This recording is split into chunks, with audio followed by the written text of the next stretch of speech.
Assalamualaikum. Tabi pun bertemu lagi dengan saya Irwan SP Channel. Para kopista, pada bulan Juli ini biasanya tanaman kopi sudah mulai akan mengeluarkan bunga untuk panen tahun 2022 yang akan datang. Bunga kopi akan tumbuh pada ruas-ruas ranting yang belum pernah berbuah. Oleh karena itu, banyak atau sedikitnya bunga tergantung dari banyak atau sedikitnya ruas-ruas baru sebagai tempat bunga itu tumbuh. Bunga-bunga juga akan tumbuh apabila nutrisi dari tanaman kopi terpenuhi, terutama unsur kalium dan unsur fosfornya. Tanaman kopi yang kurang nutrisi akibat kurangnya pemupukan atau akibat terlalunya banyak ranting-ranting yang tua seperti pada video ini akan menumbuhkan bunga yang kurang banyak. Hal ini terjadi karena ranting-ranting menumbuhkan ruas yang sedikit. Jika ranting-ranting tumbuh dengan subur dan juga sehat, maka bunga-bunga biasanya juga akan tumbuh dengan subur dan banyak. Pada keadaan pohon kopi seperti pada video ini, umumnya bunga juga tidak akan berkembang menjadi buah. Tanaman kopi yang sehat dan subur tentu akan mengeluarkan bunga yang banyak dan segar. Juga akan menghasilkan buah yang banyak pula.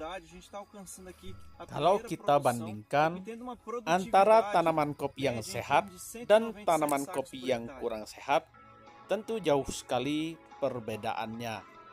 Dengan batang yang sehat dan ranting yang sehat, tentu akan menghasilkan buah yang banyak.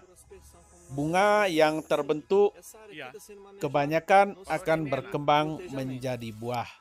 Sedangkan pada tanaman kopi yang kurang sehat, kurang nutrisi, bunga-bunga kopi banyak yang rontok dan gosong.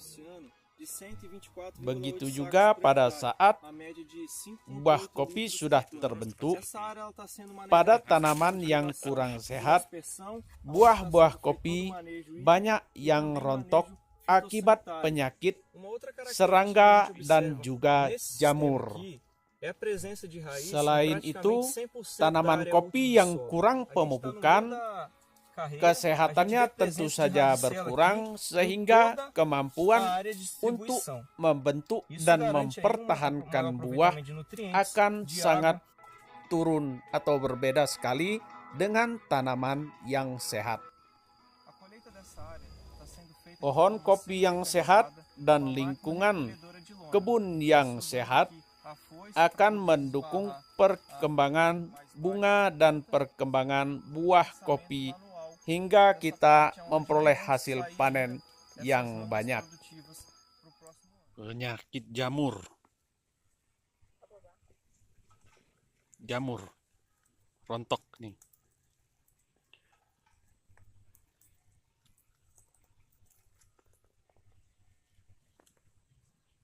Ini jamur.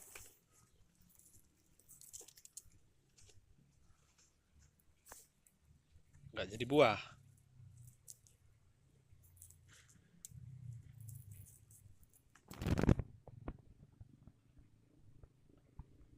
Seperti ini. Ini juga jamur.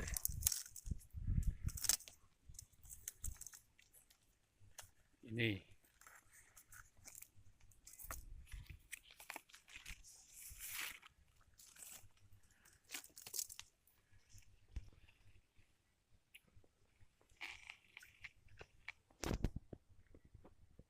Kembang yang tidak kena jamur seperti ini.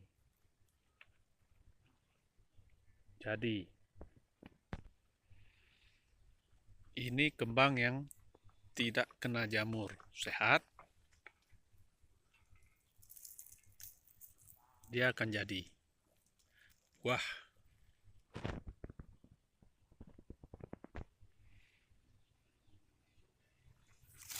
Ini kena penggerek. Kita lihat di ujung.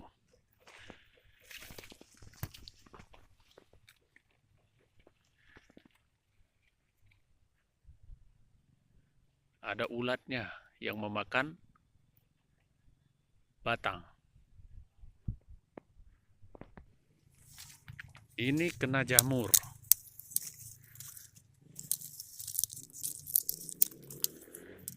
Ini adalah masih lokal, belum disambung. Dengan luas tajuk kira-kira 2 kali 2 meter juga. Dan bunganya sama banyak. Namun kita lihat, kalau tidak sambungan, kebanyakan mutung tidak jadi buah. Tuh. Tidak jadi buah.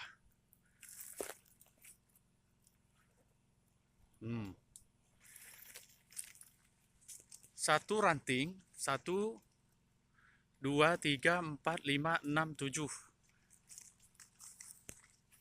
Kalah banyak dompol dengan yang disambung. Ini. Dompolnya 1, 2, 3, 4, 5, 6, 7, 8, 9, 10. Satu ini sekitar 35 sampai 40 dompol. Kalau tadi yang sambung bisa 50 dompol. Ini pun sebagian besar tidak jadi buah. Perhatikan.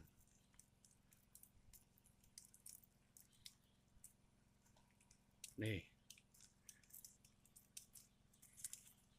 Ini.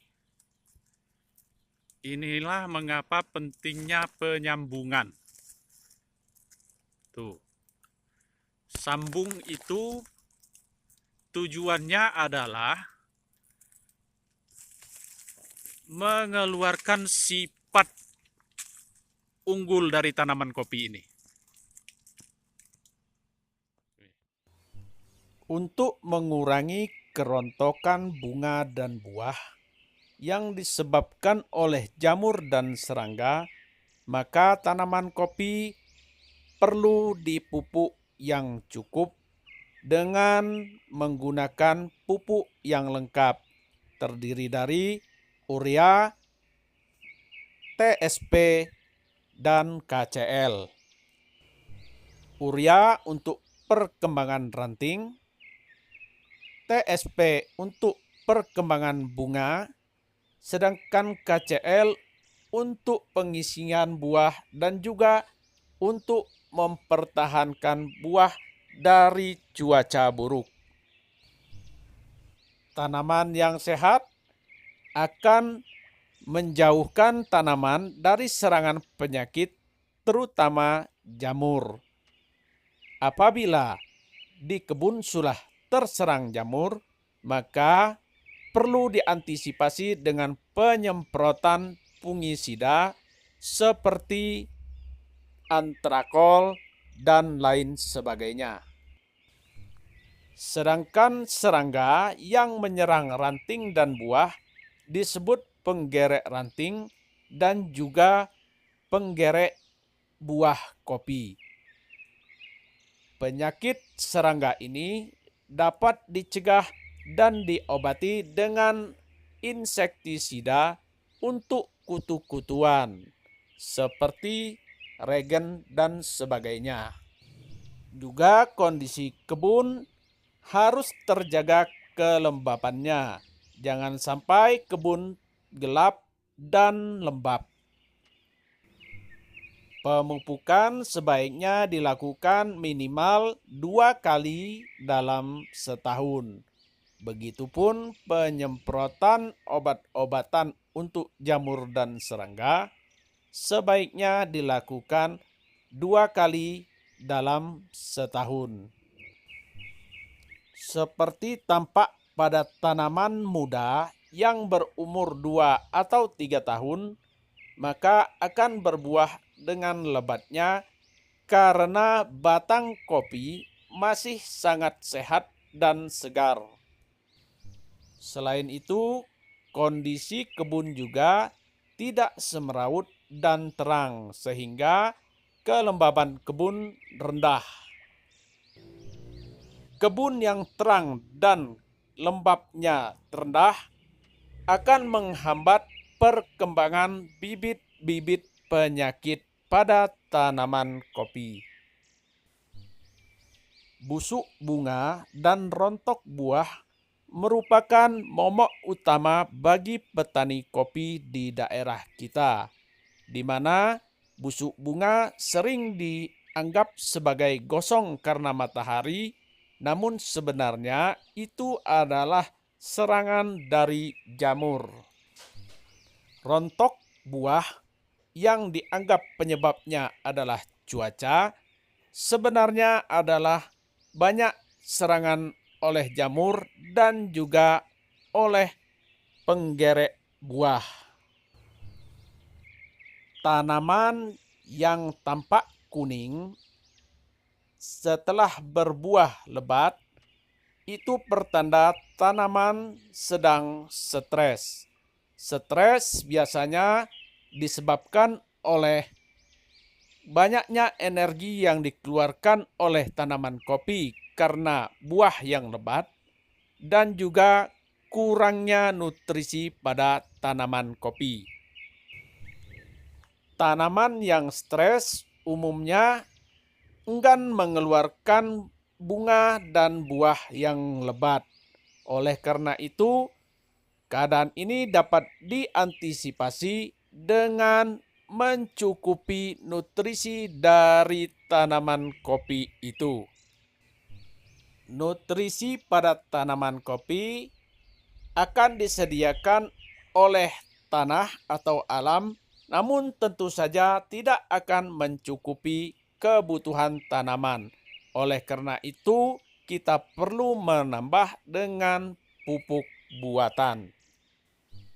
Sinar matahari juga sangat diperlukan oleh tanaman kopi agar menerangi seluruh tanaman kopi, namun juga tidak boleh berlebihan. Untuk tanaman kopi yang rapat seperti ini, tidak diperlukan lagi naungan yang akan mengganggu sinar matahari masuk ke dalam sela-sela tanaman kopi. Dengan perlakuan yang baik, mudah-mudahan tanaman kopi kita juga akan menghasilkan panen yang banyak. Baik para kopista, sampai di sini video dari saya. Sampai bertemu pada video-video berikutnya. Semoga bermanfaat bagi kita semua. Jangan lupa like, share, komen, dan subscribe.